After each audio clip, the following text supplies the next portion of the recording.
escuchan? Hola. Está hablando, ¿eh? Hola, hola. Buenas noches, doctora. Se le escucha. Ya la escucho, doctora. ¿Se escucha bien? ¿Y la imagen ya se está compartiendo? Todavía no. Sí, doctora, se está compartiendo la imagen. ¿Entró? Ahora estamos Sí, todos, doctora, normal. voz, pantalla, todo. Sí, doctora. Bueno, podemos arrancar entonces. No sé qué ha pasado, pero bueno, esas son cosas de la tecnología. Por suerte aquí tengo a mi lado un experto que me está ayudando.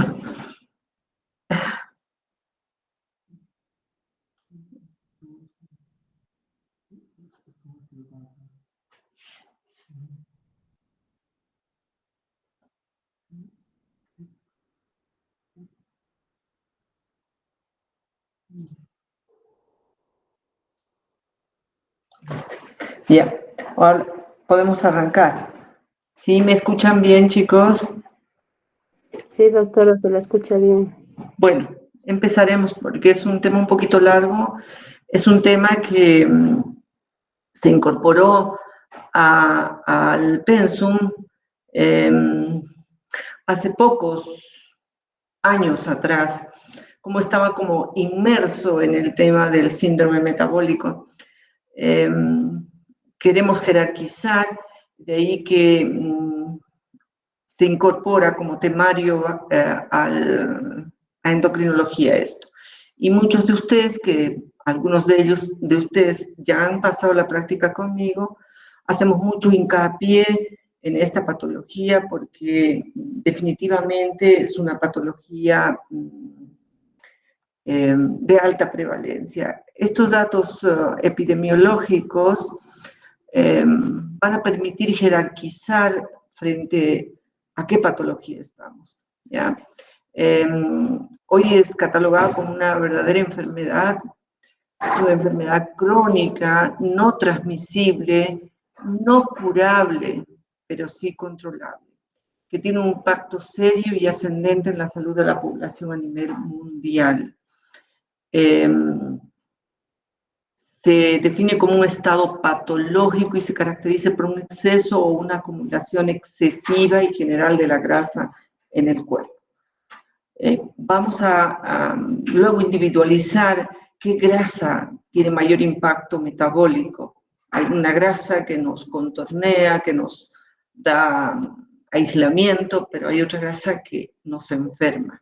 Y eso es muy importante identificar.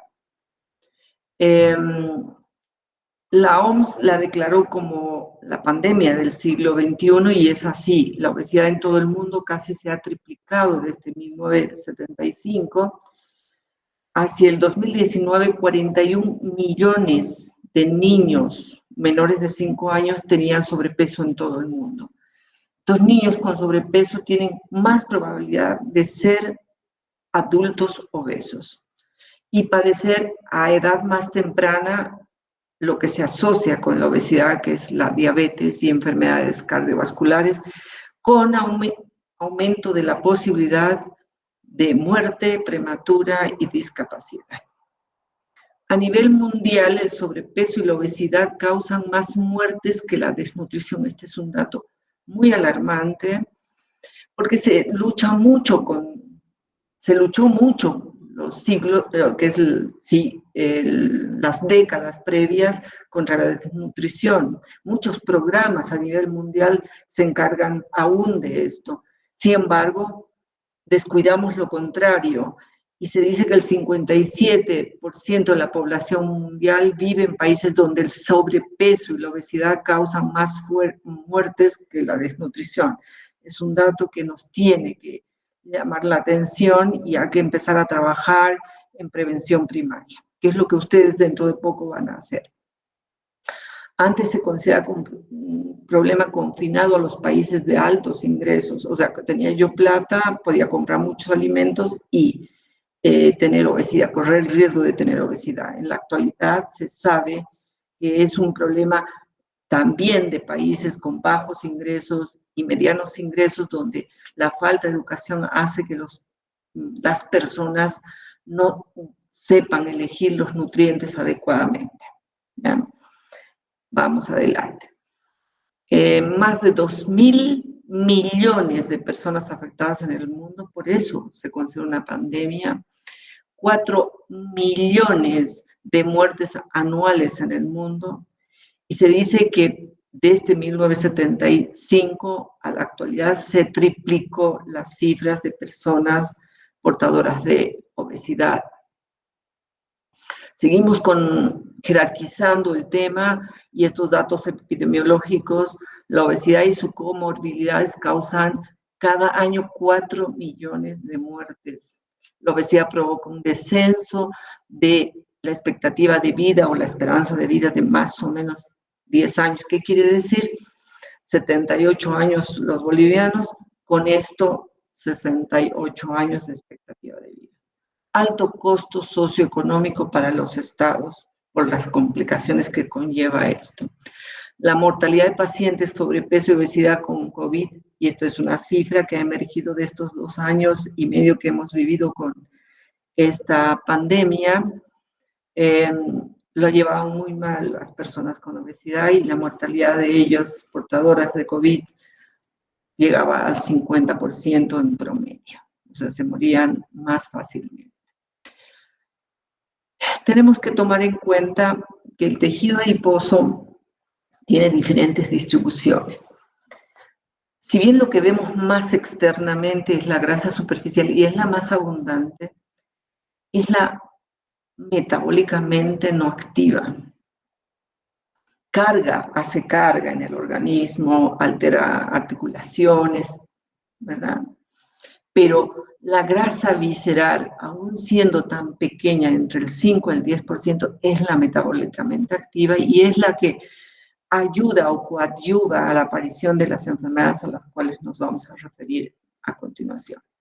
También tenemos grasa intramuscular en un porcentaje pequeño, y cuanto más sedentarios y menos actividad física hagamos, esto va a ser más cantidad, y otras grasas que tienen mucho menos repercusión sistémica, como la grasa retroorbitaria, que en algunas enfermedades, como la enfermedad de Graves-Basedow,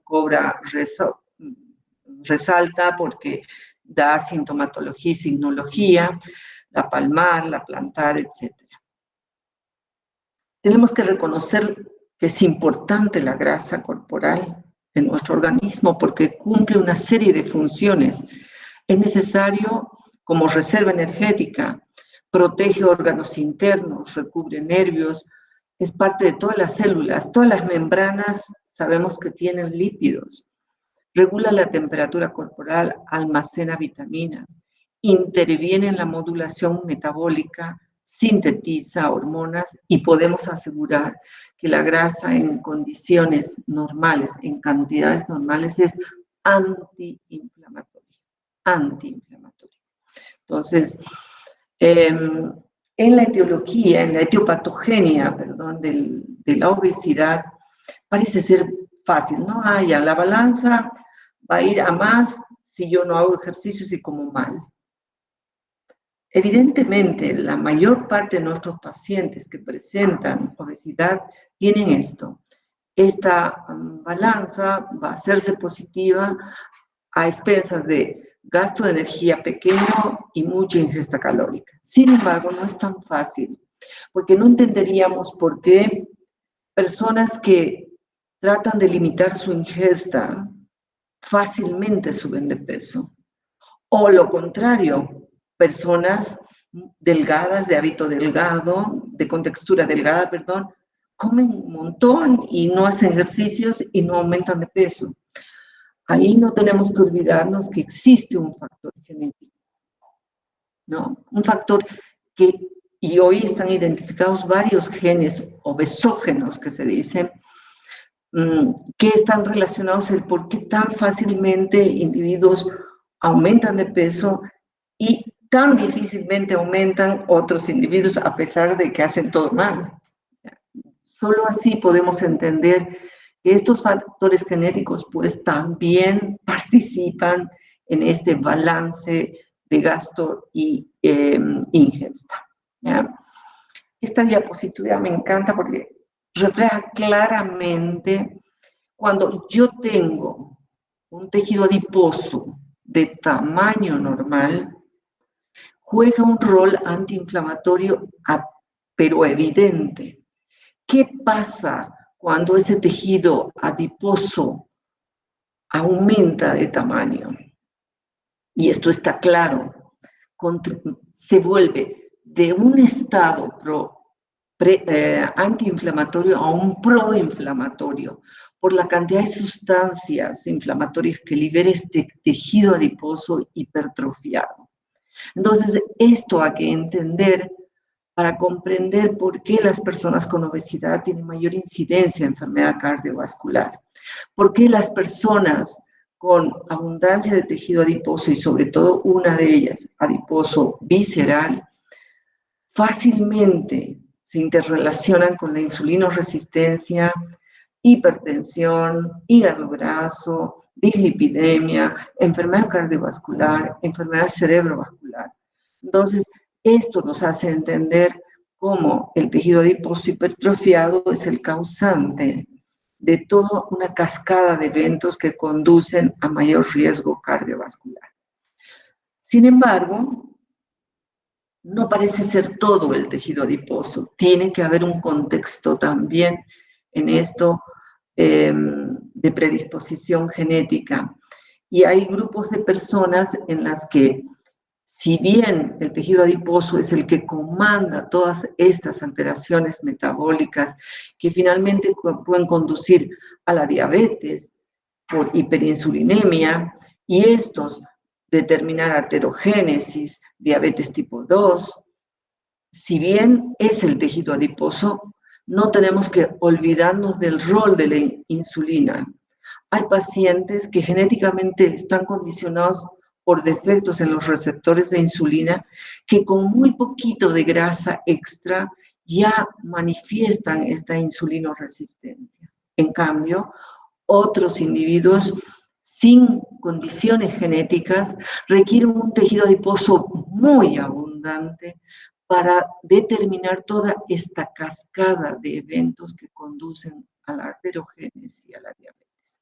Eso ya lo han visto en diabetes tipo 2 y es más un repaso, porque este es uno de los mecanismos, tejido adiposo e hiperinsulinemia, que conducen a la diabetes tipo 2.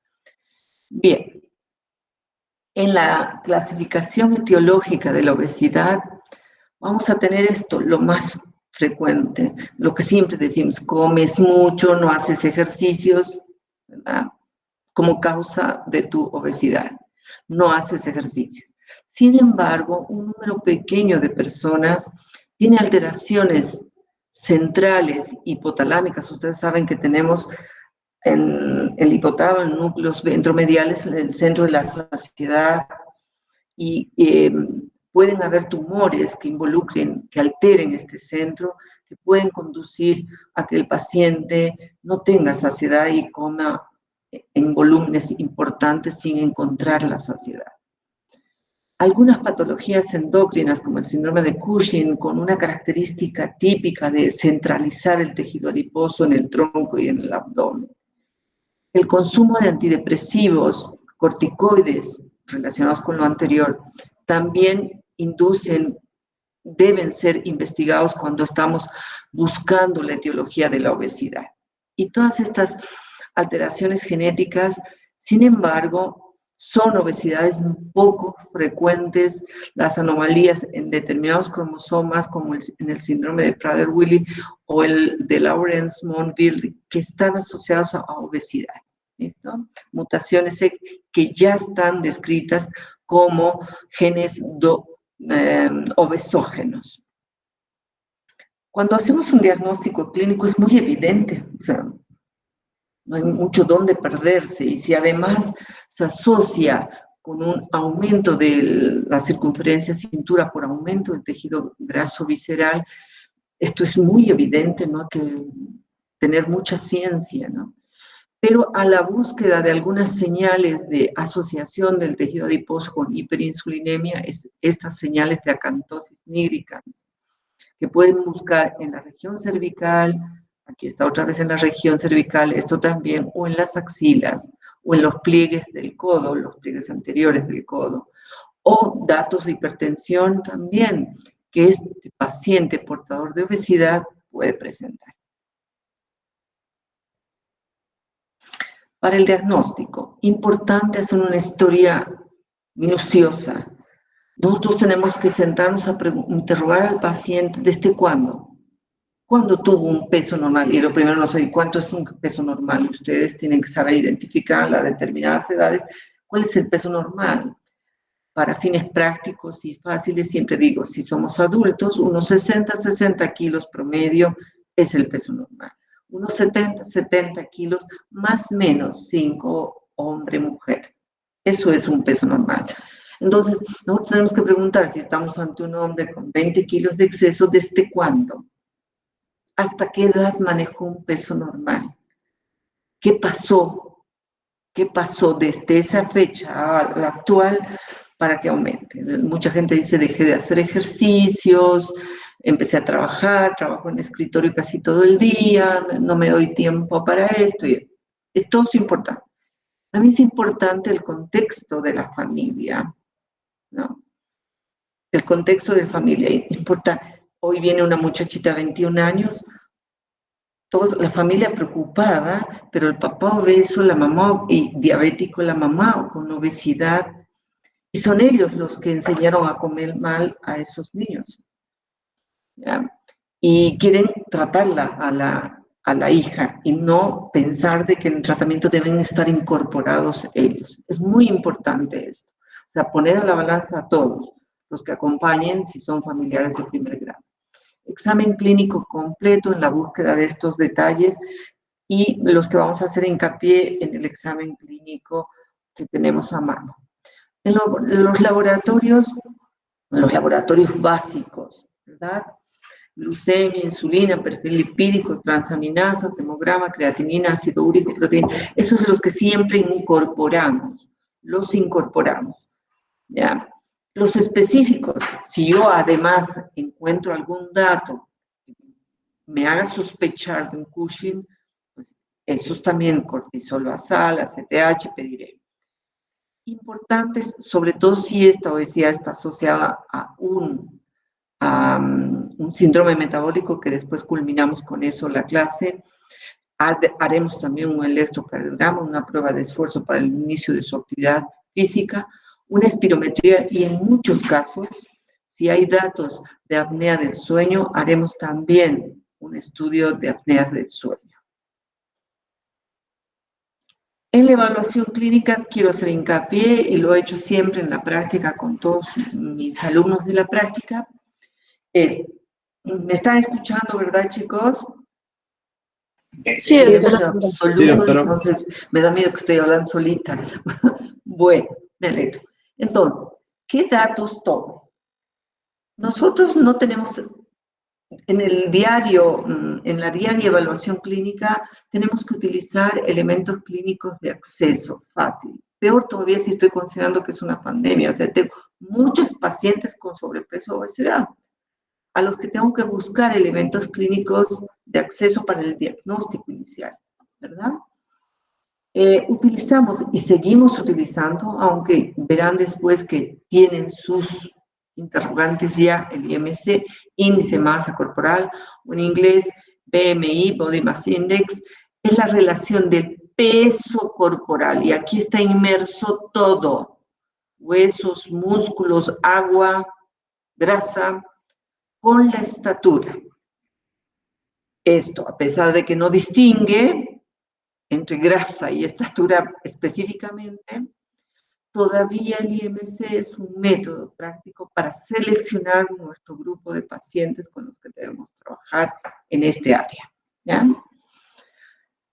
Hacemos así el tallímetro, la balanza, y esta es nuestra fórmula. Nuestra fórmula siempre, toda fórmula debe ir con las unidades. Peso en kilos, dividido sobre la altura en metros al cuadrado.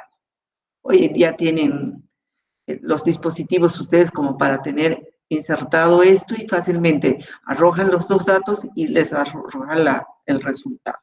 pero intenten ustedes practicar haciendo la fórmula. Y de acuerdo al IMC tenemos esto que estamos utilizando en la práctica clínica.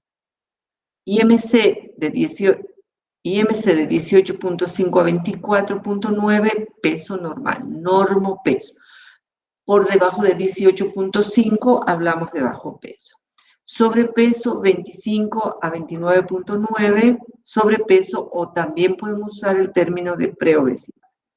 Obesidad entre 30 y 34.9, obesidad de segundo, este puede ser grado 1, grado 2, obesidad severa, o grado 2, 35 a 39.9, y mórbida, o grado 3, mayor a 40 de IMC.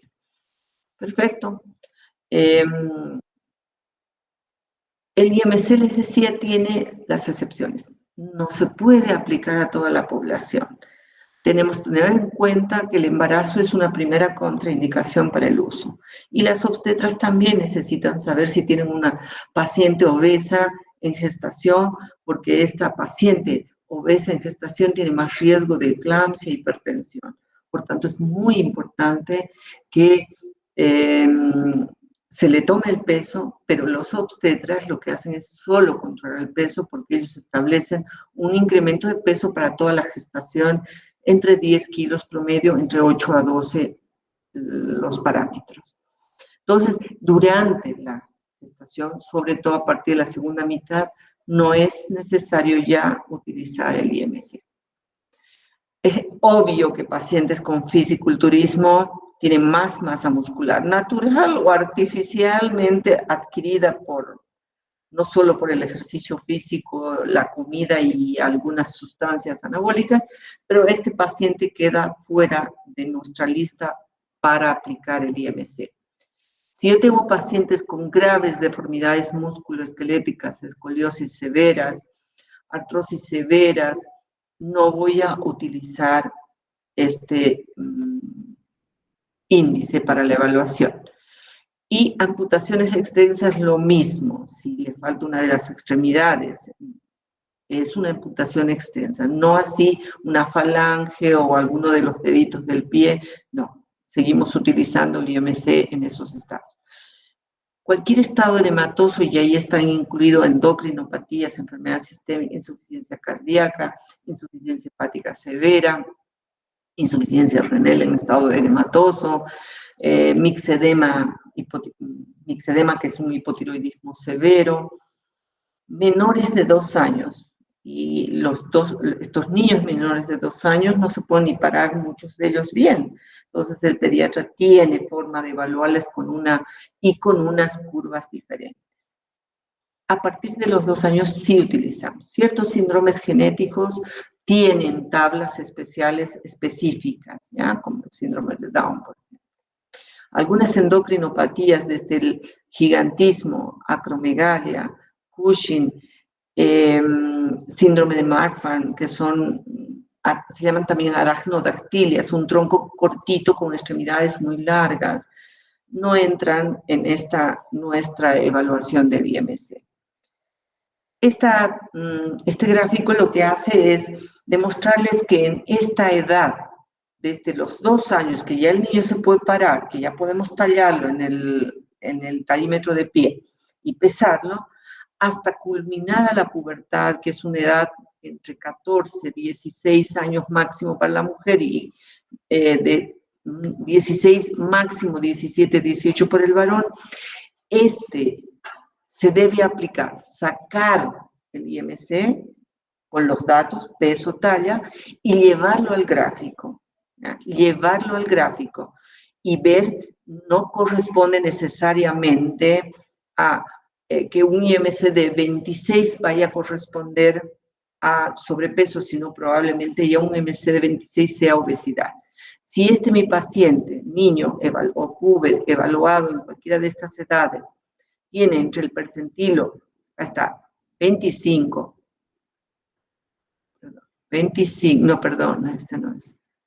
percentilo 85 al 95, tiene sobrepeso, toda esa banda amarilla.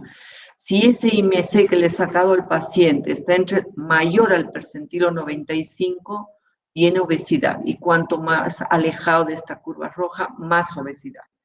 Percentilos, del 85 al 10, normopeso, del 10 al 3, bajo peso, y algunos pacientes desnutridos caquécticos van a estar en esta, pero hay algunos desnutridos proteico-calóricos que van a estar edematosos y que tampoco voy a poder emplear este gráfico, ¿ya?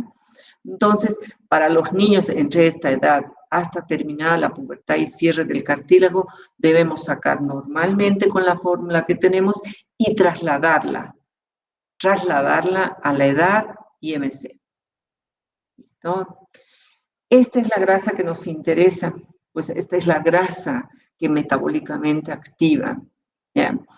Aquí tenemos en este gráfico tejido celular subcutáneo, y por debajo de eso tenemos entre las vísceras, tenemos el tejido visceral, ¿ya? Es el que nos interesa.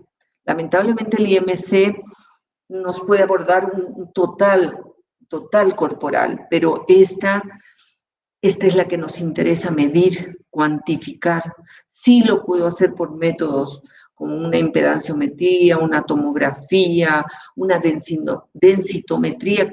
Aparte de medir la densidad mineral, puede medir con el software debido, puede medir la grasa visceral. Métodos de difícil alcance, de alto costo, y se imaginan que a la cantidad de población con esta patología, el costo para salud que sería, ¿verdad? Entonces, se han ideado formas clínicas de aplicación muy sencilla, de bajo costo y de fácil aplicación para poder cuantificar indirectamente esta grasa visceral. Efectivamente, con este método que ahora les voy a describir, que es la circunferencia de cintura, yo voy a medir todo. Bueno, pero está consignado, tomado en cuenta esta medida para diferenciar la magnitud del tejido visceral. La circunferencia de cintura, entonces, es una medida única, es un índice que lo hacemos en el punto intermedio entre las crestas ilíacas y el reborde costal. Punto medio, que no necesariamente está relacionado con el ombligo. Punto medio de reborde costal, crestas ilíacas, punto medio. Ese es. Pedimos al paciente que inspire, que expire, y en esa expiración final tomamos. Podemos constatar nuestra medida hasta 2 veces. Medida de fácil acceso, muy barata y de rápida, ¿verdad? Muy bien. Evaluada la circunferencia cintura, se han planteado diferencias entre los hombres y las mujeres en la circunferencia cintura. Todo paciente, ¿y qué va a evaluar? Riesgo cardiovascular. ¿Qué quiere decir? Que el varón con una circunferencia de cintura menor de 94, esto es la población latina, porque hay pequeñas diferencias para la población europea. Menor a 94 tiene un riesgo cardiovascular por medida de la circunferencia cintura bajo. Está normal, por tanto su riesgo es bajo. Este mismo varón entre 94 centímetros y 102 tiene un riesgo cardiovascular moderado, y mayor a 102 un riesgo cardiovascular alto. ¿Qué mide? Riesgo cardiovascular, medida indirecta obtenida a través de la circunferencia cintura. Las mujeres, menor de 80, nuestro riesgo cardiovascular va a ser bajo, es considerado una medida normal. Riesgo moderado entre 80 y 88 centímetros y riesgo elevado mayor de 88. El índice circunferencia cintura, todos estos índices, ambos índices más la medida se hacen uno solo, chicos. Es tan sencillo que un ratito hemos medido y hemos evaluado, magnificado el problema con el paciente. Este índice resulta de la medida de la división. La fórmula es dividir la circunferencia cintura sobre la estatura. En la fórmula, si usamos circunferencia cintura en centímetros, la talla en centímetros. Si usamos en metros, ambos en metros. Voy a hacer un ejemplo. 90 centímetros de cintura, unos 60. 1,60, ¿ya? 90 está en centímetros y 1,60 está en metros. Entonces, 160, arriba 90 dividido entre 170. Si voy a hacer en centímetros, 90 es 0, perdón, en metros es 0,90 dividido por 1,70, si es la talla del paciente, metros. O sea, ambas unidades de esta fórmula deben estar en la misma y les va a salir lo mismo, usen centímetros en ambas o metros en ambas, le va a salir lo mismo. ¿Ya? Ahí está. Podemos medir en niños, hombres, mujeres, todo. Mayor riesgo cuanto mayor el índice. Nuestra límite es 0,5. Si mi relación o mi índice, circunferencia, estatura es menor de 0,5, mi riesgo cardiovascular y metabólico es bajo. Y vamos a ver una correlación del índice con el riesgo metabólico. Tomando en cuenta IMC y el índice circunferencia-estatura. Yo puedo tener por IMC un normopeso. Mi índice menor a 0,5, mi riesgo metabólico es bajo. Puedo seguir teniendo normopeso si uso el IMC, pero si ya tengo una circunferencia, un índice circunferencia-estatura mayor de 0,5, miren cuántas veces aumenta el riesgo metabólico. En 4, en 3 en este caso. Si mi IMC me da rango de sobrepeso, pero tengo una circunferencia cintura y un índice de circunferencia estatura menor de 0,5, mi riesgo baja. Pero este mismo paciente con sobrepeso u otro con un índice circunferencia estatura mayor de 0,5, miren en cuántas veces aumenta su riesgo cardiometabólico. Y, por supuesto, cuanto más obesidad, más índice mayor de 0,5, miren en cuántas veces aumenta. Parece ser este índice, el circunferencia-estatura, mucho más sensible para medir que solo la circunferencia-cintura para medir riesgo cardiometabólico. ¿Ya? Estos son todos los métodos que les hablé, una impedanciometría, una densitometría, una resonancia, para evaluar la magnitud de la grasa. En este caso puedo poner grasa superficial, grasa visceral, pero no son de aplicación clínica corriente. ¿Cuál es el impacto de la obesidad? Que eso es lo que nos interesa. Hoy me van a soportar unos 10 minutitos más, chicos. El impacto es múltiple. Es múltiple, por eso es que debemos trabajar en atención primaria cuando el paciente está en curva de ascenso para su peso. Y ahí tenemos que identificar los riesgos de ese paciente. Vamos a describir todas esas comorbilidades con las que se asocia la obesidad. Metabólicas, por supuesto, diabetes, dislipidemia, sobre todo triglicéridos elevados, hipertensión arterial, infarto agudo de miocardio, colelitiasis, hígado graso, poliquistosis ovárica y neoplasias. Miren con la cantidad de cosas que corre riesgo la persona con obesidad.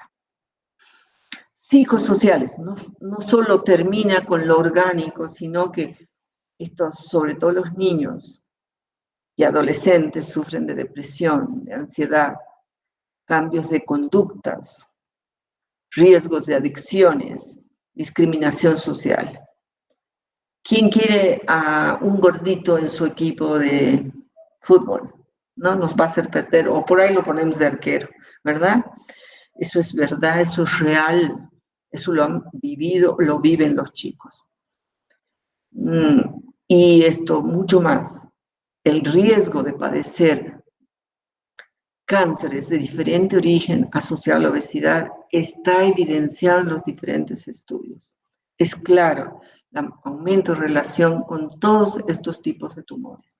Por tanto, no es pues una enfermedad que debemos dejar de lado. Comorbilidades mecánicas. El sobrepeso puede producir hipoventilación, apnea del sueño, artropatías de sobrecarga, insuficiencia venosa con varices. Entonces, están analizando la magnitud del problema, por lo que debemos nomás tomar atención en todo este grupo de pacientes. Tratamiento interdisciplinario o multidisciplinario, si quieren. Participamos internistas, cardiólogos, nutricionistas, psicólogos, cirujanos, porque hoy uno de los acápites en el tratamiento es la cirugía bariátrica. Debe ser personalizado, no a todos le puedo decir, todo el mundo va a hacer el mismo ejercicio, todo el mundo va a hacer la misma dieta, no. Buscar individualizar el plan nutricional, incorporar la actividad física gradualmente al que nunca lo ha hecho y al que lo ha hecho esporádicamente que sea más regular y al que está haciendo regularmente que sea cada vez un poco más intensa. Hoy se incorpora al tratamiento de la obesidad, el tratamiento quirúrgico, como un acápite muy importante y muchas naciones están incorporando en la seguridad social el tratamiento de la obesidad sin costo al paciente. Antes el paciente tenía que pagárselo, hacérselo en forma particular. Hoy se están incorporando, gracias a Dios, nuestro seguro también está ocurriendo eso. Y por supuesto el tratamiento farmacológico adyuvante, que debe ser individualizado, hoy con nuevos fármacos en el tratamiento de esto, que están asociados también al tratamiento de la diabetes y obesidad, como son los incretinimiméticos o análogos de GLP-1, que es una incretina endógena que tenemos todos, y que ha sido sintetizada y hoy combinada con otra incretina que es el GIP, polipéptido intestinal pancreático, que en combinación está dando excelentes resultados para enfrentar al tratamiento farmacológico de la obesidad. Todo lo que tiene que ser personalizado en el aporte proteico y identificado además las comorbilidades. No es lo mismo tener un paciente sin hipertensión, un paciente con dislipidemia, un paciente que además ya tiene enfermedad cardiovascular, que ya está con stent o con un bypass, a que individualizar o que ya tiene enfermedad renal. Todo debe ser individualizado. Así como en la edad, no es lo mismo el aporte proteico en alguien que está en periodo de crecimiento de un adulto mayor, no es lo mismo, entonces, y la actividad física también, hay una serie de recomendaciones, la ADA dice 30 minutos 5 días a la semana, ¿no? 40 minutos 3 días a la semana. Vamos a individualizar, cada individuo tiene que tener su indicación. Lo que sí se sabe es que tiene que ser de preferencia aeróbico, la duración debe ser progresiva, continuo intermitente, hay varios criterios, unos dicen 3 veces a la semana, otros dicen todos los días, estará adaptada también a la disponibilidad del paciente, al trabajo, la intensidad que es importante porque cada vez hay que exigirle un poquito más para lograr el objetivo de seguir bajando de peso. Entonces, esto está así. Y en cuanto al tratamiento farmacológico, muy importante, todavía contamos con un inhibidor de la lipasa pancreática, lo que hace es inhibir a nivel del lumen gastrointestinal la absorción de grasas. Y por cada gramo de grasa no absorbida tenemos menos 9 calorías en el plan nutricional, entonces ayuda y tiene pocas contraindicaciones porque en realidad no es un medicamento que se metaboliza, ¿ya? Y lo único que puede provocar es atorrea, que quiere decir, ese es con más contenido de grasa porque está sacando grasa del contenido del bolo alimenticio, ¿no? Ese es uno que utilizamos. Hoy estamos usando una mezcla de fentermina con topiramato, que es un inhibidor central del apetito. Ojo, usamos solo en jóvenes que no tengan arritmias, que no tengan hipertensión. Tiene efectos colaterales, sequedad de boca, taquicardia, a veces hasta depresiones, pero en muchos pacientes ayuda para iniciar el proceso del tratamiento. Insulinos sensibilizadores, conocemos que el paciente diabético obeso que tiene insulinoresistencia En la medida en que utilicemos esa cantidad de insulina extra que tiene, vamos a disminuir la posibilidad de bajar, vamos a lograr bajar de peso un poco. Este es hoy uno de los acápites más importantes en el tratamiento de la obesidad, sobre todo la obesidad mórbida. Lamentablemente son de alto costo, no accesibles para nuestro medio. También usamos inhibidores de DPP-4, pero con su impacto en el descenso de peso muy pequeño. Usamos en diabéticos y obesos. La cirugía, ya les he dicho, ha abierto muchas puertas para el tratamiento, pero ni siquiera esto asegura a ningún paciente que se va a volver de peso normal o delgado tras que se someta a una cirugía invasiva. Dos de las técnicas que más se están utilizando es la banda gástrica, o sea, reducir el estómago, o gastropastía tubular, también es convertir en un tubo el estómago, y otra es un bypass, saltear toda esta cámara, cuerpo y dentro del estómago, saltear con esto. Todos tienen sus indicaciones, es más resorte quirúrgico y de análisis del médico cirujano para ver qué técnica va a emplear con el paciente.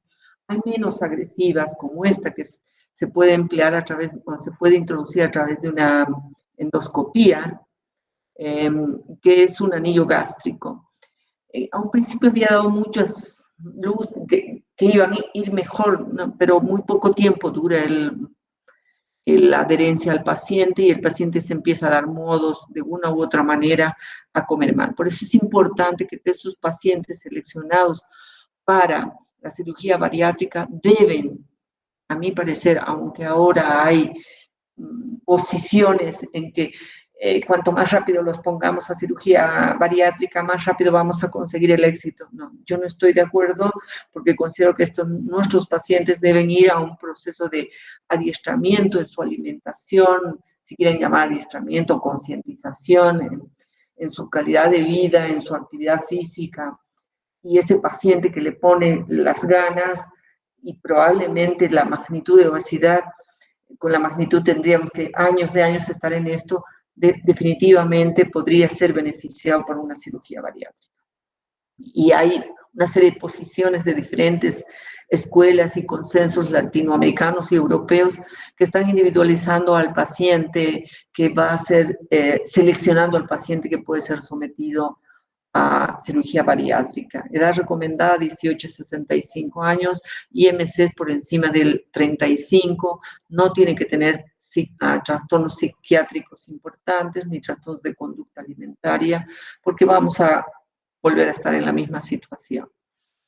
No está contraindicada la cirugía en embarazo o lactancia, edad inferior a 18 años, aunque se está flexibilizando y puede ser hasta los 16 años cuando se ha evidenciado la finalización de la pubertad con el cierre del cartílago de crecimiento.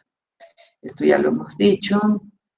Y por supuesto, a alguien que tiene una neoplasia, que está en proceso de vigilancia, que no está curado y además es obeso, todavía no está indicada la cirugía.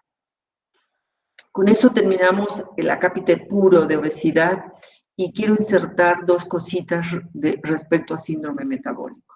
Ustedes han llevado todo lo que es diabetes y obesidad con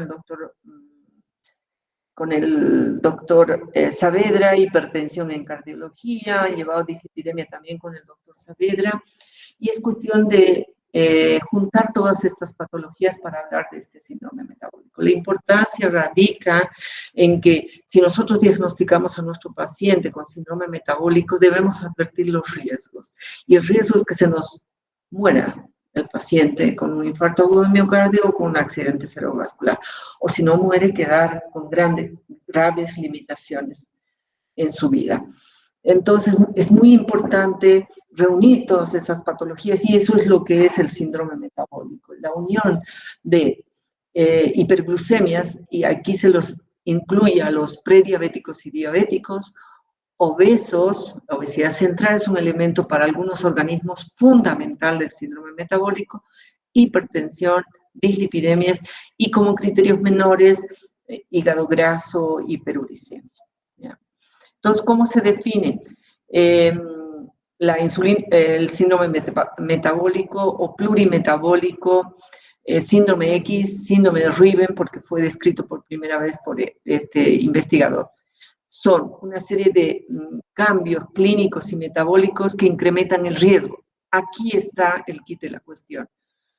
Todo paciente, por tanto, a quien le estamos diagnosticando un síndrome metabólico porque reúne los criterios para su diagnóstico, tiene mayor riesgo de enfermedad cardiovascular y diabetes tipo 2. No es muy claro la causa, pero sí mucha gente le atribuye a la resistencia a la insulina y otros dicen no, la obesidad genera insulinoresistencia y ambas dos generan la cascada de las otras patologías que se presentan en el síndrome metabólico. Lo cierto es que para nuestro diagnóstico estos son los elementos importantes. Obesidad central, hipertrigliceridemia, disminución del colesterol HDL, hiperglucemia, aquí está incluido los prediabéticos y diabéticos e hipertensión, ¿no? Tiene mucha importancia porque cada vez vemos, cuanto más la edad, mayor la prevalencia de esta enfermedad, un poco más común en mujeres que en hombres, sin embargo, esto se invierte pasados los 60 años y los hombres nos ganan, más común en hispanos que en caucásicos y africanos o asiáticos, y la industrialización y globalización parece ser los responsables de este aumento de la incidencia. ¿Ya? En la fisiopatología este es un resumen, esto ya lo han visto con diabetes tipo 2, insulinoresistencia. Para algunos dicen la obesidad es el iniciador de todos, otros dicen no. Tenemos pacientes con predisposición genética a la insulinoresistencia que con un poquito de tejido adiposo, ambos dos, y algunos factores ambientales, más la genética, van a generar toda esta cascada de hechos de patologías coexistentes, que finalmente llevan a la arteriosclerosis, trombosis y posibilidad de muerte. Esto quiero mostrarles, y lo digo siempre en la práctica a sus compañeros, que ustedes tienen que también aprender a adoptar para el ejercicio y la identificación de este síndrome, adoptar una postura se pueden basar en la IDF, esa es la que yo manejo, pueden basarse en la ATP, en un consenso, se pueden basar. Lo cierto es que si ustedes revisan, toditos trabajan con aumento de la grasa visceral, abdominal, visceral. Y unos utilizan circunferencia de cintura más amplia y otros organismos, sobre todo en varones, circunferencias mucho más bajas. ¿Ya? Todos coinciden que si tenemos triglicéridos más altos, o tenemos normal, pero está bajo tratamiento para triglicéridos, es el segundo elemento. HDL bajo, todos coinciden, si el HDL está a menos 40 en hombres, menos de 50 mujeres, es un factor de riesgo. Presión arterial, mayor de 130, mayor de 85 la diastólica, o que esté tratado con hipertensión, y usted lo está encontrando en este momento con presión normal, pero con tratamiento para la hipertensión, o sea, es un paciente hipertenso. Y finalmente, la glucosa. Este organismo todavía utiliza 110, que nosotros hace años no utilizamos como normal, utilizamos de 70 a 99. Estos otros dos organismos dicen, aquí los incluimos a los prediabéticos, 100 a 125, y a los diabéticos, por encima de 126. Entonces, para algunos organismos, circunferencia amplia más 2 de cualquiera de estos criterios hacen síndrome metabólico. Yo ya puedo rotular a mi paciente y tengo la obligación de plantear que es portador de un síndrome metabólico y que su riesgo cardiovascular y metabólico son altos.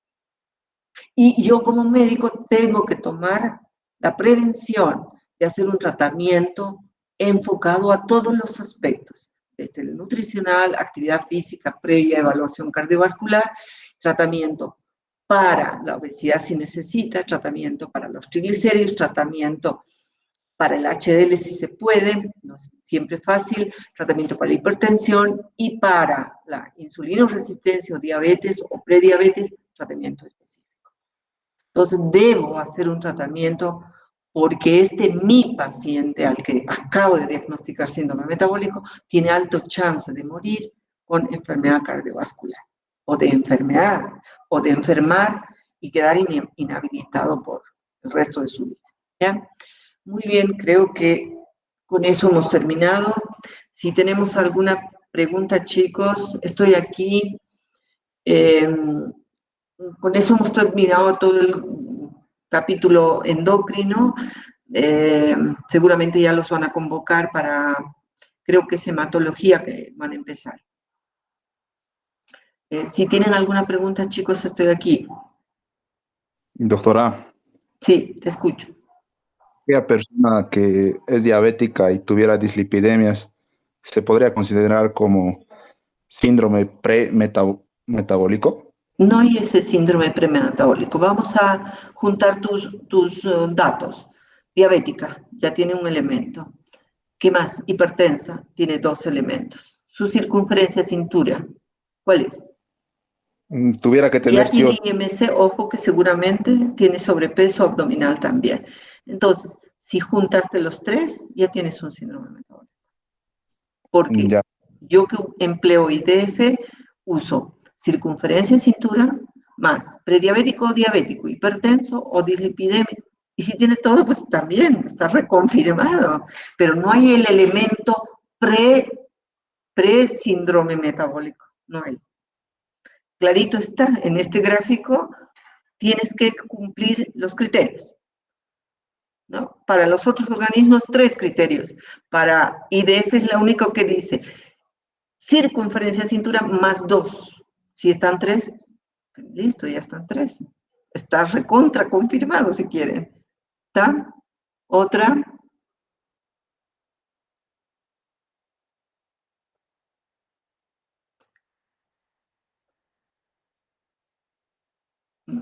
Creo que no hay preguntas más. Vamos, chicos.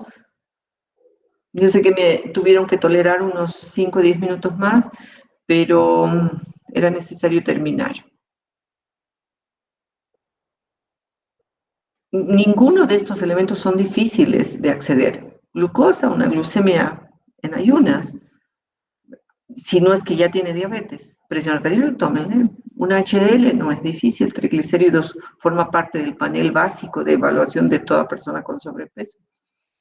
Y anualmente toda persona, aunque no tenga sobrepeso, debería hacerse un perfil lipídico, una glicemia en ayunas, una creatinina. Se está pesquisando muchas enfermedades renales en personas todavía en etapa asintomática a través de tener esa buena táctica de hacerse anualmente una creatinina, un colesterol, unos triglicéridos, una glucemia, y pescamos así. Circunferencia de cintura, una cinta métrica y punto. Ni siquiera la OMS puso criterios para síndrome metabólico y la OMS puso el IMC por encima de 28. ¿Ya? Todavía sostiene utilizando el IMC, pero como hemos visto, la grasa visceral es el kit de la cuestión para las enfermedades metabólicas, y es esa a la que tenemos que llegar tratando de cuantificar por métodos clínicos sencillos, y es eso, una circunferencia de cintura. Entonces, nada de lo que está planteado. La OMS, aparte del IMC, incorporaba en sus criterios para síndrome metabólico microalbuminuria, que no es tan sencilla, no es tan accesible para hacerla. Pero los otros organismos no coinciden con eso y plantean, ven, en el gráfico está todo, son iguales. Lo único que varía es más grasita visceral, menos grasita visceral. Si se dan cuenta, vayan comparando uno y otro organismo y nada más que diferencia de esa manera. Un poco menos de grasa, un poquito más de grasa visceral en circunferencia cintura. Y nada más. ¿Ninguna otra preguntita? Doctora, entonces, perdón, ¿el tratamiento tendría que ser para cada medida clínica O sea, individualmente se lo va a tomar el tratamiento para el síndrome metabólico. Así es, hijita. Vas a hacer dieta, ejercicios personalizado, previa evaluación cardiovascular si tienes un paciente sedentario, fumador, hazle tu pruebita de esfuerzo porque es bien peligroso que empiece a hacer actividad física, ¿no? Y si tiene dislipidemia para los lípidos, si tiene hipertensión, antihipertensivo, los ARAs, los IECA son por excelencia los básicos en el inicio del tratamiento de hipertensión. Para la insulinoresistencia, una insulinosensibilizador como es la biguanida, y para, hola, se ha cortado, Chuli. No, se escucha, doctora. ¿Se escucha? Sí. Un insulinosensibilizador para la diabetes, pero si además está con una hiperglucemia importante y una obesidad importante, por ahí puedes plantearle un incretino mimético. Ojalá pudiéramos tener acceso en este país a eso, ¿no? Que le ayudaría mucho a ese paciente. ¿Qué más me faltaría? Un antiagregante plaquetario, porque este paciente es el que se nos infarta, hace trombos. Es una enfermedad, es un síndrome trombogénico. Entonces, dale un antiagregante plaquetario, un hipolipemiante, un insulinosensibilizador, un antihipertensivo y un agregante plaquetario. ¿Ya? Esa es la base. Vos analizas si tiene todo eso, tienes que cubrir cada una de estas patologías. Si en el curso del tratamiento las cosas mejoran, vas a ir bajando dosis de medicación y probablemente incluso suspendiendo algún fármaco. ¿Ya? Eso va a depender de cuál va a ser la adherencia al tratamiento global del paciente. ¿Alguna otra pregunta?